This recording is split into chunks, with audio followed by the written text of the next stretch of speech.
Assalamualaikum warahmatullahi wabarakatuh.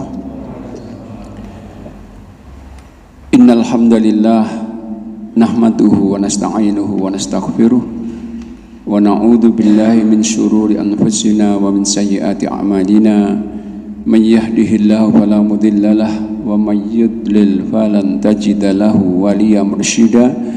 Asyhadu an la ilaha illallah wahdahu la syarikalah wa asyhadu anna Muhammadan abduhu wa rasuluh. Allahumma salli wa sallim ala nabiyyika Muhammad wa ala alihi wa sahbihi wa man da'a bi da'watihi wa sarra ala nahji ila yaumiddin. Amma ba'du, fa yaqulu subhanahu wa ta'ala fi muhkami tanzilih, ya ayyuhalladzina amanu taqullaha wa qulu qawlan sadida yuslih lakum a'malakum wa yaghfir lakum dhunubakum wa may yuti'illaha wa rasulahu faqad faza fawzan adzima.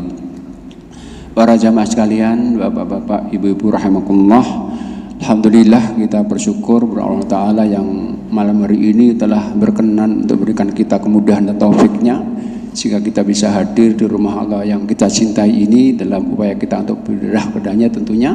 Mudah-mudahan Allah berkenan untuk meridhoi dan mudah-mudahan berkenan untuk mencatat langkah dan semua upaya kita ini sebagai bagian dari ibadah kita yang mudah-mudahan nantinya bisa menambah beratnya timbangan kebaikan insyaallah. Allahumma amin. Bapak-bapak sekalian, hidup dan mati ini adalah sebuah hal yang pasti. Ini ketentuan Allah yang tidak bersifat opsional. Dalam arti kita tidak bisa memilih, saya tidak mau hidup atau mati saja. Namun cara bagaimana karena hidup itu pilihan. Jadi Allah itu tidak pernah memaksa kita untuk hidup dengan cara tertentu. Tapi Allah tawarkan dua cara hidup. Yang satu baik, yang satu buruk. Kita suruh ikut yang baik, tapi nggak dipaksa. Allah tawaran itu Allah sampaikan misalnya Al-Quran surat yang ke-6153. Allah katakan, wa anna hadza sirati mustaqima fattabi'uhu wa la tattabi'us subula fatafarraqu an sabilihi dzalikum wasaqum bi la'alakum tattaqun. Kata Allah, inilah jalan yang harus ikuti. Dianjurkan, diperintahkan. Dan kalian jangan ikuti semua jalan hidup yang ada. Karena dengan ikuti jalan hidup, jalan-jalanku, kata Allah, akan mencerai-beraikan kalian dari jalan Allah. Itulah yang diperintahkan agar Allah kalian menjadi orang yang bertakwa. Dan sekali lagi ini pilihan. Iman itu pilihan, bukan paksaan. Bahwa iman itu pilihan secara eksplisit Allah sampaikan lewat firman-Nya surat yang 18 Al-Kahfi 29. Allah katakan, wa qulil haqqu mir rabbikum faman syaa'a falyu'min wa man syaa'a falyakfur. Katakan Muhammad, kebenaran itu dari Tuhan kalian. Siapa yang iman silahkan iman, yang mau kufur silahkan. Ini pilihan saja. Cuman tentunya pilihan itu ada konsekuensi dan risikonya. Kenapa? Karena Allah tetapkan hanya dengan iman sajalah maka semua aktivitas baik kita itu berpotensi untuk catat ibadah. Sementara orang yang nggak beriman itu bahkan iman salah imannya itu kebaikan mereka sebanyak apapun sia-sia. Allah diulang-ulang ayatnya itu. Misalnya surat 14 ayat 18, surat 24 ayat 39, surat 5 23. Allah katakan begini, misalnya surat Ibrahim ayat 18. Allah mengatakan, matsalul ladzina kafaru bi rabbihim a'maluhum karamatin istaddat bihir rihu fi yaumin asif la yaqdiruna mimma kasabu ala syai' dzalika huwadzal bait. Kata Allah, perumpamaan orang-orang yang kafir dengan Tuhan mereka itu, maka amal-amal baik mereka di dunia persis bagaikan abu yang ditiup angin kencang pada hari yang berawan keras. Di hari kiamat nanti kata Allah, mereka sedikit pun tidak akan mau mengambil manfaat dari amal, sia-sia semuanya. Cuman pertanyaannya, iman yang bagaimanakah itu? Yang dengan iman itu aktivitas kita tercatat ibadah. Enggak semua iman, hanya iman yang benar saja. Di sebelah juga ada iman. Nah, iman yang benar itu minimal harus memenuhi dua syarat. Pertama, iman itu harus murni, harus menjadikan Allah sebagai satunya Tuhan saja yang diibadahi, yang dimintai perlindungan, yang dimintai pertolongan. Nggak boleh tercampur dengan sedikit pun kedzaliman, syirik, kufur, nifak, bid'ah. Ada sedikit syirik, imannya sia-sia. Iman inilah yang murni, inilah yang secara eksplisit Allah jamin pemiliknya akan selamat. Surat yang ke-6 ayat 82 Allah katakan, alladzina amanu walam yalbisu imanahum bidzulmin ulaika lahumul amnu wa hum muhtadun. Orang-orang beriman yang tidak mencampur adukkan iman mereka dengan kezaliman. Zalim itu syirik, kufur, nifak, bid'ah, maka mereka saja yang dipastikan aman, yang selamat. Selain mereka nggak aman semuanya. Nah, ayat itu Bapak sekalian dilanjutkan 83, 84, 86, 87 itu disebutkan seluruh nabi, Nabi Ibrahim, Nabi Musa, Nabi Isa, Nabi, semua nabi disebutkan. Di ayat 88-nya Allah katakan dzalika hudallahi yahdi bihi may yasha'u ibadi walau asyraku lahabita anhum ma kanu ya'malun. Itulah petunjuk Allah yang berikan kepada yang Allah pilih ya. Seandainya para nabi itu pun syirik, amal mereka hapus sia-sia. Nah, masalahnya Bapak sekalian, iman kita yang sudah benar ini tabiat diuji. Ujian akan menyertai kita sampai mati nanti. Allah sampaikan, orang iman enggak mesti diujinya dalam surat 29 ayat 23. Ahsiban nas ayyutraku ayyuka aman wa hum yahtadun. Enggak mungkin. Apakah manusia mengira untuk biarkan mengatakan nama iman? Enggak mungkin. Tiganya adalah kan walaqad fatannal ladzina min qablihim fala ya'lamu sadaqu wala yanal kadibin. Allah pas dah uji sebelumnya kok. Nah, ujian-ujian yang Allah berikan kepada kita itu akan menyertai hidup kita sampai mati, itu bentuknya bisa kebaikan keburukan. Wa nablughum bisyarri wal khairi fitnatan. Nah, ketika kita iman kita sudah benar, murni karena Allah, hanya Allah kita jadikan segala-galanya, tujuan kita, tujuan mencari perlindungan, tujuan mencari keselamatan hanya Allah. Tapi kemudian di akhir kita mau wafat, kita salah dalam merespon ujian itu, sehingga kita mencampurkan dari iman dengan kesyirikan, semua yang lalu akan dihapus. Nabi itu dan seluruh nabi diingatkan Allah agar kawal imannya ini. Kenapa kalau nggak dikawal bisa terjatuh kepada kesyirikan dan akan terhapus semua yang telah lalu. Peringatan Allah kepada para nabi Allah sampaikan lewat Quran surat yang ke-39 Zumar ayat 65. Allah katakan walaqad uhiya ilaika wa ilal ladzina min qablika la in asyrakta la yahbatanna amaluka wa la takunanna minal khasirin. Ya Muhammad, telah diwahyukan kepadamu dalam seluruh nabi sebelum kamu, seandainya engkau mau mati kok syirik, yang lalu dihapus semua, rugi kamu. Sama, kita pun juga sama akan diuji terus. Contoh praktis begini, misalnya kita sudah menjamin iman kita murni, nggak syirik, nggak menduakan Allah dalam ibadah atau dalam zatnya, dalam sifatnya, dalam amalnya. Kita jamin benar sampai 50 tahun kita aman, amal kita ibadah itu.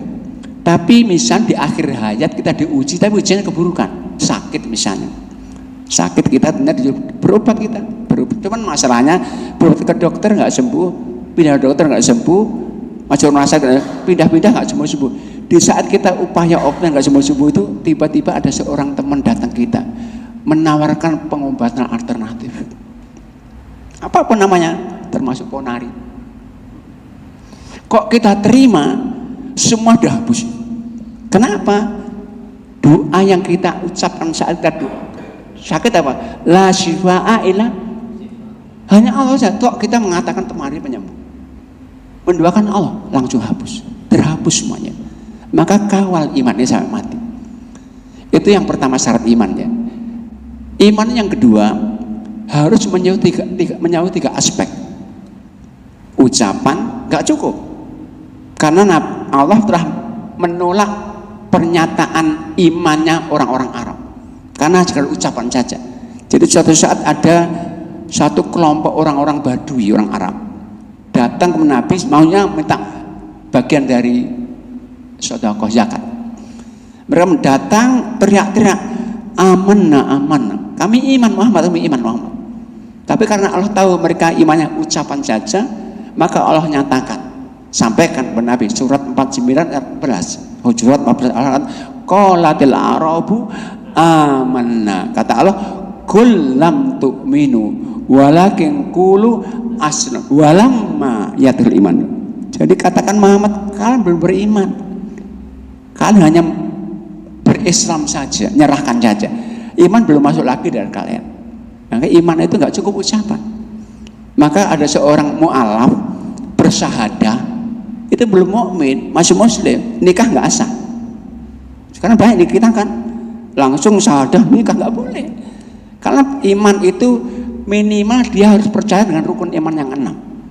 99% kita iman, 1% kita ragu, imannya rusak. Maka kalau di lembaga-lembaga yang memberikan sertifikat mu'alaf itu nunggu 6 bulan untuk dibina dulu imannya. Karena mengucapkan syahadah itu belum muslim, belum boleh nikah dengan wanita muslim. Maka iman itu ucapan dan keyakinan sekaligus, dan juga perbuatan. Orang mengucapkan nggak meyakini, nggak mengamalkan, belum beriman. Contohnya siapa? Orang mengatakan iman, tapi nggak yakin, tapi juga nggak mengamalkan. Bahkan mengucapkan yakin, nggak mengamalkan, nggak iman. Contohnya dalam kehidupan iblis. Iblis itu iman, mengatakan nggak? Sumpah dengan Allah kok. Yakin nggak? Yakin, tapi suruh amal mau nggak? Mau. Orang mengucapkan, mengamalkan, nggak meyakini, nggak beriman. Munafik. Orang meyakini, mengamalkan, nggak mengucapkan, beriman. Paman Nabi Abu Thalib. Bahkan iman itu harus ucapan, perbuatan, keyakinan dan perbuatan sekaligus. Itu mutlak. Maka ayat 14 tadi lanjutan ayat 15-an. 15-nya apa? Allah kata innamal mu'minuna alladzina amanu billahi wa rasulihi tsumma lam yartabu, langsung wajahatu bi amwalihim ulaika musyaddiqun. Iman itu kata Allah nyatakan iman, nggak ragu-ragu, dan buktikan dalam bentuk berjuang di jalan Allah dengan harta jiwa. Ditutup ayatnya ulaika humus shadiqun, hanya mereka yang beriman. Itu iman. Nah, orang-orang beriman ini, cek lagi, salah sebutnya kan amal. Kita itu punya dua kehidupan yang pasti kita alami. Kehidupan dunia yang singkat ini, kemudian akhirat yang sifatnya abadi. Dua kehidupan tabiatnya berbeda, termasuk perbedaannya dalam kaitan hubungan kita dengan Allah. Hidup dunia itu hubungan dengan Allah apa? Hubungan kerja, hubungan amal. Maka kita hidup dunia itu tugasnya hanya beramal saja. Kata Allah misalnya surat yang ke-9 105 benar. Wa quli mal fasyarallahu amalakum wa rasuluhu wal mu'min wa saturadduna ila alimil ghaib wasyarati fayunabbiukum bima kuntum ta'malun. Kata Allah, kerja kalian, amal kalian, Allah akan menyaksikan, akan mencatat, akan mengamal, akan mengawasi. Kemudian wasyaturadun, dan nanti akan kembali ke Allah. Fayunabbiukum bima kuntum ta'malun, akan diberitakan nanti, diberi pahala atas amal kalian. Jadi hidup ini tugas kita beramal saja. Terutama di akhirat nanti hubungan Allah bukan amal lagi, nggak ada amal, hanya menuai hasil amal dunia. Maka di akhirat nanti hanya surga, neraka, nggak ada lainnya. Nah, karena itu tugas kita hidup ini apa? Beramal saja. Namun amal-amal yang optimal di dunia ini itu pun belum ada jaminan akan bermanfaat di akhirat. Karena apa? Ukurannya, parameternya di akhirnya. Saat mati itu kita masih beramal enggak? Kalau nggak beramal nggak ada gunanya. Meskipun kita sudah 50 tahun beramal baik, Tapi di akhir hayat kita amal kita buruk. Maka ada hadis buah Muslim. Mungkin kalau yang mungkin hafal atau pernah baca buah Arba'in, hadis yang keempat itu Allah ceritakan tentang proses kehidupan, kelahiran. 40 hari nutfah. Di akhir hadis apa? Wa walladzi la ilaha illa ghair, demi yang tiada zat karena Allah, ada di antara kalian itu ya malu amal jannah, beramal amal dunia, amal soleh terus, hatta ma yakun bainahu wa bainal jannati illa dhira, sampai jaraknya antara kematian hanya 1 hasta saja. Bayuk tawal, tapi fasa bukan Alkitab, tapi ternyata takdirnya di akhir hayat beramal di neraka, masuk neraka. Padahal selama hidup amalnya dunia, amalnya soleh, tapi sebelum mati dia amal neraka. Maka dia mengatakan apa? Yub'atsu kullu 'abdin ala ma mata alaihi. Setiap hamba Allah akan dibangkitkan dalam kondisinya sesuai matinya. Mati baik, mati buruk. Maka husnul khotimah menjadi kuncinya. Dan untuk husnul khotimah ini tentunya ada syaratnya. Syaratnya apa? Pertama, pastikan amal kita itu semua bernilai ibadah. Dan amal bernilai ibadah syaratnya bukan amalnya baik, bukan niatnya baik, tapi harus proses juga baik. Jadi niat baik itu bukan ukuran. Niat baik tapi amalnya nggak baik, itu juga nggak ada gunanya ya. Nggak ada gunanya. Itu yang penting ikhlas nggak cukup. Orang zina juga ikhlas kok.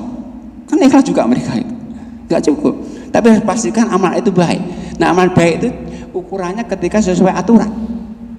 Nah, itu hanya bisa kita pastikan kalau kita belajar saja. Maka belajar menjadi wajib. Kenapa? Untuk memastikan amal kita itu baik. Maka kenapa ayat yang pertama itu ikra, suruh belajar. Tapi itu nggak cukup. Sebuah amal dikatakan soleh kalau kita pastikan niatnya baik, amalnya baik, tapi proses juga baik. Jadi prosesnya juga baik. Nah, sebuah amal dikatakan prosesnya baik, syaratnya 2. Pertama, saat kita melakukan proses amal itu sungguh-sungguh dan tidak sekenanya. Nabi sangat benci orang kalau ibadahnya sekenanya. Maka misalnya untuk infak, zakat, sedekah sebagai bagian iman itu nggak ada gunanya kalau kita itu infak tapi dengan infak harta-harta yang sisa. Harus terbaik saja. Bukti kita itu sungguh-sungguh harus siap untuk memberikan yang terbaik semuanya. Maka pesan Allah ketika infak itu Al-Quran Salim surat kedua 267 dengan manggil kita orang beriman, ya ayyuhalladzina amanu anfiqu min thayyibati ma kasabtum wa mimma akhrajna lakum al-ardi wala tayammamul khabitha minhu tunfiquna walastum bi akhiri illa antudufi. Baik orang beriman ini kalau infak itu yang baik saja ya. Dari kalian dan pesan jangan pernah memilih harta buruk untuk kalian infakkan, sementara kalian ini malas kok mengambil kecuali dengan memejamkan mata. Jadi yang bekas-bekas nggak diterima Allah. Infak untuk Allah nggak boleh yang bekas-bekas. Bahkan dengan tegas Allah katakan kebajikan infak itu baru kita terima kalau infak kita pilih karena kita cintai saja. Al-Juz 4 itu ayat 594 Allah katakan apa? Lan tanal birra hatta tuhibun. Nggak mungkin kan mencapai kebajikan infak sampai kita pilihkan yang kita cintai saja. Nah, cuman masalahnya ini perlu iman yang kuat, perlu jihad yang sehat. Karena apa? Tabiat manusia itu semua sama kok. Khuliqa halu'an idza masau saru jazua wa haru apa? Manu'an. Kikir. Maunya yang baik dari sendiri. Ya buktinya saja lah, mungkin realistis saja kita sering mendengarkan kan di sebelah ada bencana, Kita di sini mungkin semangat untuk menghimpun bantuan, tapi sering-sering himbuannya mohon dihimpun pakaian layak pakai bekas kok diberikan untuk Allah. Bahkan mungkin kita pernah nggak sadar ya, kita ada orang miskin minta kita tahu miskin, kita pun termotivasi memberikan, tapi kadang-kadang kita pilih-pilih, buka dompet kita 2 lembar nih 5.000, satu bagus satu lusuh, kita berikan yang mana itu? Yang bagus ya, hebat ya Bang. Nah itu harus kita lawan, karena hawa nafsu kita cenderung mengajak keburukan. Prosesnya harus dengan berikan yang terbaik untuk Allah. Sholat sama, sholat harus yang terbaik saja, dengan doa waktu, memberikan pikiran terbaik, waktu terbaik. Jangan waktu sisa, pikiran sisa, sholat itu terbaik semuanya. Itu proses pertama, harus dengan memberikan yang terbaik. Yang kedua, bukti kita itu serius dalam beramal, kita nggak boleh kadang-kadang, harus namanya istiqomah. Maka Al-Quran menyatakan istiqomah itu Allah sebut dengan 2 bentuk ya. Pertama Allah sebut dalam bentuk perintah, amr namanya. Kaidahnya asal hukum perintah itu apa? Wajib. Misalnya surat 11 112 42 ayat 15 Allah katakan begini, fastaqim kama umirta wa man taba ma'aka wala tatghaw. Istiqomah kalian dengan diperintahkan kepada kamu bersama orang taubat. Artinya apa? Istiqomah ternyata wajib, dan yang wajib istiqomah bukan dalam yang wajib saja. Jadi semua ibadah kita terikat dengan 4-5 hukum ya. Kita tahu itu apa? Ada wajib, ada sunnah, ada haram, ada makruh, ada mubah. 5 hukum ini 2-nya perintah, wajib sunnah, 2-nya larangan, haram makruh, pilihannya 1 mubah. Cuman masalahnya kita tuh sering terjebak pada definisi. Sunnah itu apa? Definisinya fikih apa? Dikerjakan dapat pahala, ditinggalkan apa? Enggak apa-apa. Kok enggak apa-apa, ini perintah kok. Memang enggak dosa. Cuman kalau sunnah kita angkat, ada manfaat, semua kebutuhan kita hilang. Sunnah itu apa? Pertama menjamin kita dicintai Allah. Apa kita mengatakan enggak apa-apa, enggak cinta Allah? Enggak mungkin kan? Kedua, ampun dosa. Kita enggak mungkin mengatakan enggak apa-apa, enggak berdosa, enggak mungkin. Ini kebutuhan. Nah, 2 manfaat sunnah ini Allah sampaikan lewat Quran dan Hadits Qudsi. Qurannya surat 3 ayat 31. Allah katakan, "Qul in kuntum tuhibbunallah apa fattabi'uni." Langsung yuhibbukumullah wa yaghfir lakum dzunubakum. Kalau kalian ikut sunnahku, kata Allah, kalau sunnah Nabi, Allah cinta dan Allah ampun dosa kalian. Kebutuhan kita. Yang ketiga, sunnah itu akan menyempurnakan wajib-wajib yang harus sempurna, dan kita mustahil sempurna wajib kita, nggak mungkin. Kita pernah sholat khusyuk, sulit. Pernah infak ikhlas 100%, sulit juga. Ada riya kadang-kadang muncul tiba-tiba kok. Nah ini akan tersempurnakan dengan sunnah saja. Maka Nabi itu suatu saat pernah mengatakan dalam hadis riwayat Abu Dawud, kata Nabi, inna awwala ma yuhasabu bil abdi yaumil qiyamati shalah. Amal pertama dihisab itu apa? Sholat. Saat dihisab, Allah mengatakan para malaikat yang tugasnya menghisab, unzuru fi sholati abdi atammaha amana qasa.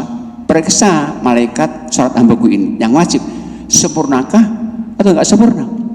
Fa in kana tamatan kutibat tamatan. Kalau sempurna pahalanya sempurna, tapi wa inin taqasa minasai'an.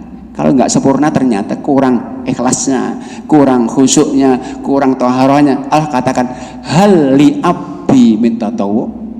Apakah hambaku yang fardu yang sholat sunnah juga?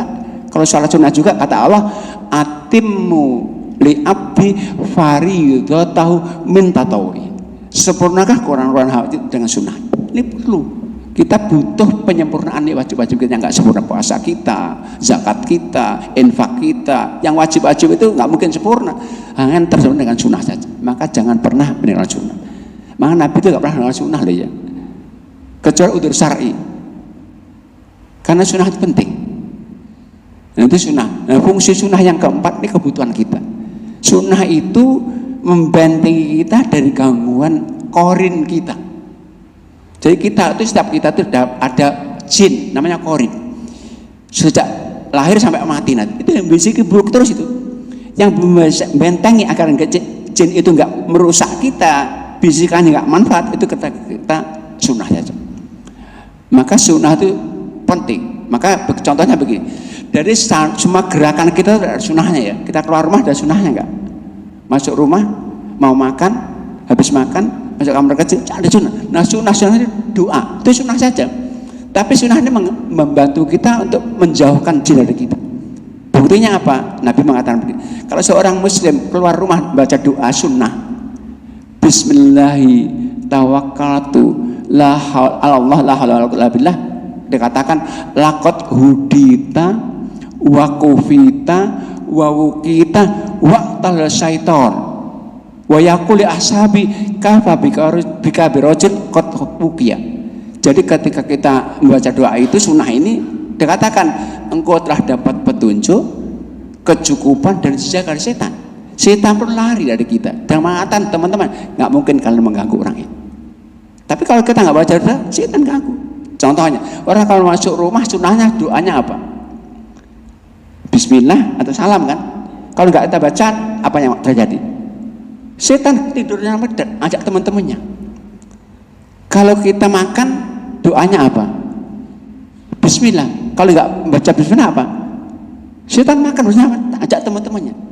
Maka Nabi itu kalau lupa sunnah di kodoknya. Nabi pernah nggak sholat qabla duhur, di kodoknya pada duhur. Nabi kalau sholat malam di kodoknya waktu duha. Nabi pernah mengajarkan mereka kalau kita makan lupa semalah ingat akhirnya apa? Kodok Bismillahi awwalahu wa akhirahu. Dimuntahkan lagi oleh setan. Sama kalau kita menguap sunnahnya apa? Tutup. Kalau nggak tutup apa? Masuk otomatis. Jadi sunnah otomatis. Kalau nggak kerjakan setan ganggu kita. Maka jangan pernah melakukan sunnah kecuali udzur syar'i dan dikodok kalau bisa.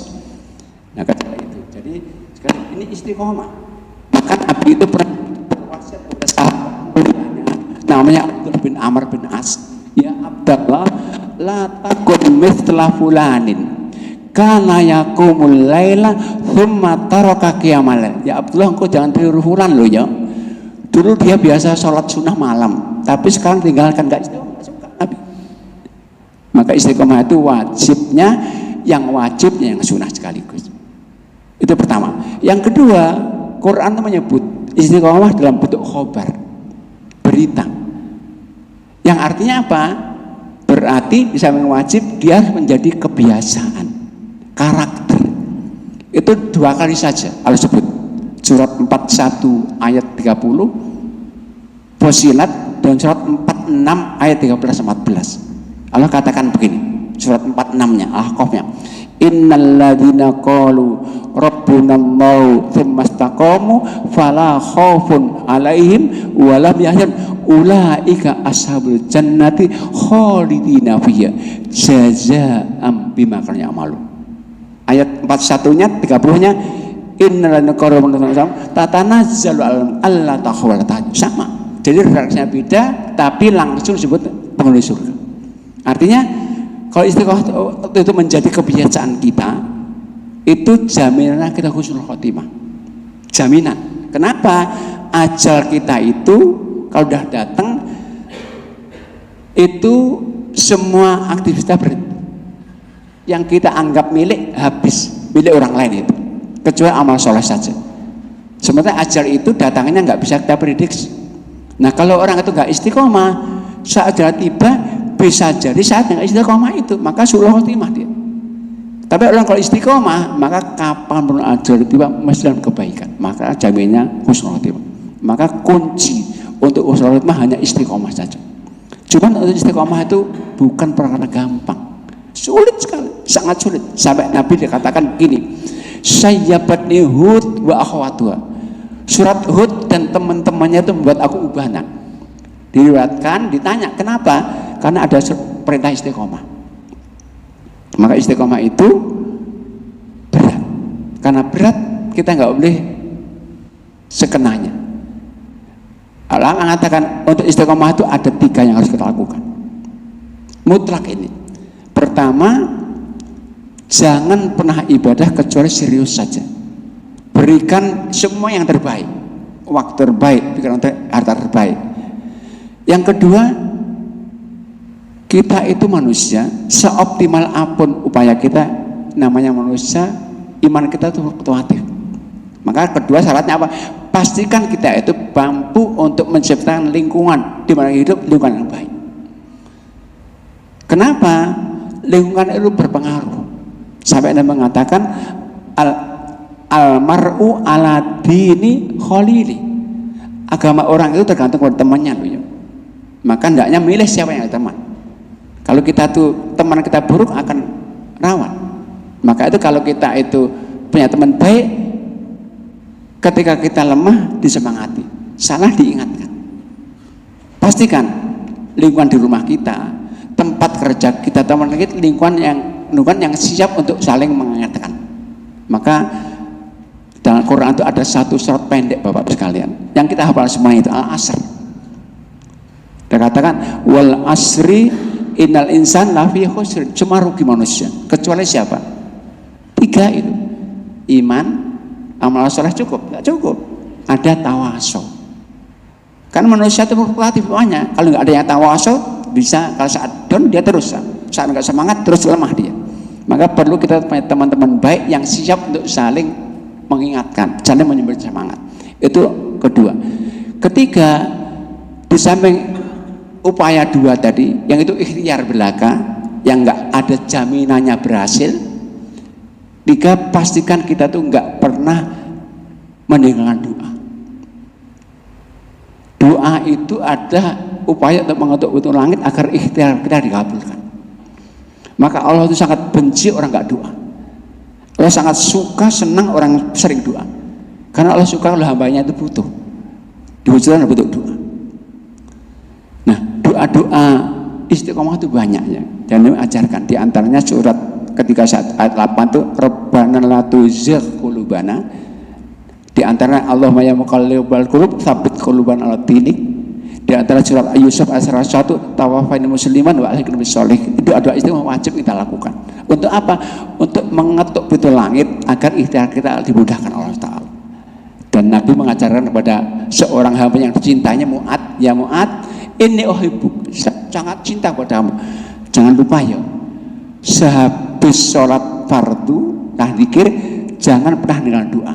Allahumma a'inni ala dzikrika wa syukrika. Itu pesan Nabi kepada seorang sahabat yang paling tahu hal haram, atau ulama sahabat, tapi masih dinasihati, jangan pernah lupa doa. Artinya upaya dia ibadah itu nggak cukup kecuali kalau kemudian disertai dengan doa-doa. Nah itu namanya cara istiqomah. Dan sekali lagi ini kunci agar kita masuk surga. Nah, mungkin sementara itu ya waktunya, mungkin ada waktu, ada kesempatan tinggal menambahkan bertanya, waktu saya berikan berjamaah sekalian. Bila ada pertanyaan, bebas saja pertanyaannya.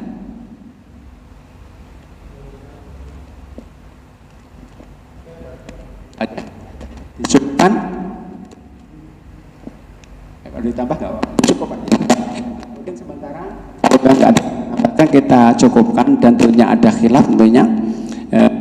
Untuk itu saya mohon maaf, dan kita akhiri dengan doa. A'udzubillahi minasyaitonirrajim. Bismillahirrahmanirrahim. Alhamdulillahirabbil alamin.